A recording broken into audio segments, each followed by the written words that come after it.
पाकिस्तान इन दिनों भीषण बाढ़ का सामना कर रहा है। हालात कुछ ऐसे हैं कि पिछले 4 दशकों में ऐसा पहली बार हुआ कि पाकिस्तान ऐसी भीषण बाढ़ से जूझ रहा है। पाकिस्तान में बाढ़ से अब तक 800 से ज्यादा लोगों की मौत हो चुकी है और सबसे ज्यादा खराब हालात पाकिस्तान के पंजाब प्रांत के हैं। यहाँ पिछले 24 घंटे में 22 से ज्यादा लोगों की मौत हो चुकी है। बाढ़ से पाकिस्तान में 2.5 लाख लोगों को विस्थापित होने के लिए मजबूर होना पड़ा और करीब 12 लाख लोग प्रभावित हुए हैं। दरअसल भारत से आने वाले नदियों के पानी से आई तबाही के बाद यहाँ का बड़ा इलाका डूब चुका है।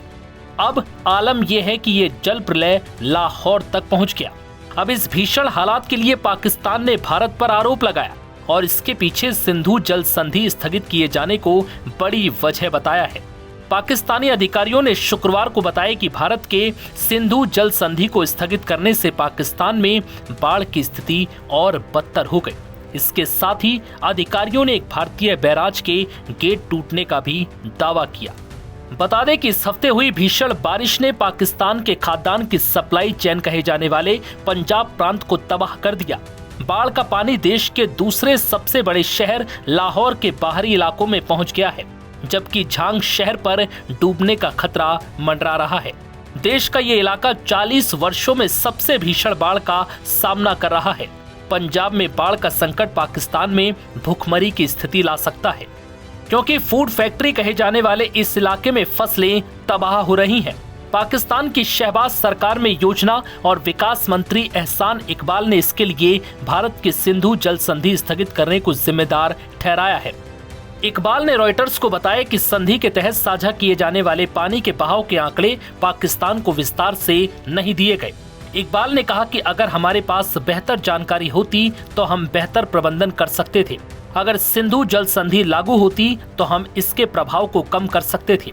भारत ने 22 अप्रैल 2025 को जम्मू और कश्मीर के पहलगाम में हुए आतंकी हमले के बाद सिंधु जल संधि को निलंबित कर दिया था। इस हमले में 26 नागरिकों की गोली मारकर हत्या कर दी गई थी। इस हमले की जिम्मेदारी पाकिस्तान स्थित लश्कर-ए-तैयबा के मुखौटा संगठन द रेजिस्टेंस फ्रंट ने ली थी। भारतीय प्रधानमंत्री नरेंद्र मोदी ने कहा था कि पानी और खून साथ नहीं बह सकते। पाकिस्तानी अधिकारियों के अनुसार भारत ने रविवार से इस्लामाबाद को 4 बाढ़ अलर्ट भेजे हैं, जिनमें शुक्रवार को दी गई चेतावनी भी शामिल है। भारत ने कहा कि उसने मानवीय आधार पर चेतावनी भेजी है। सिंधु जल संधि स्थगित किए जाने के बाद से ही भारत ने इस चैनल के माध्यम से किसी भी सूचना का आदान प्रदान नहीं किया।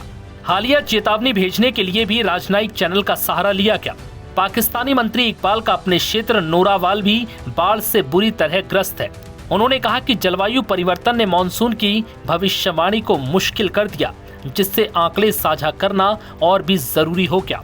इकबाल ने कहा है कि जलवायु परिवर्तन कोई द्विपक्षीय मुद्दा नहीं है, ये मानवता से जुड़ा है। लेकिन इस बीच पाकिस्तान में बाढ़ से त्राहिमाम मचा हुआ है और अब तक 800 से ज्यादा लोगों की मौत हो चुकी है और कई लाख लोग इस बाढ़ से प्रभावित हैं। नवभारत टाइम्स की रिपोर्ट।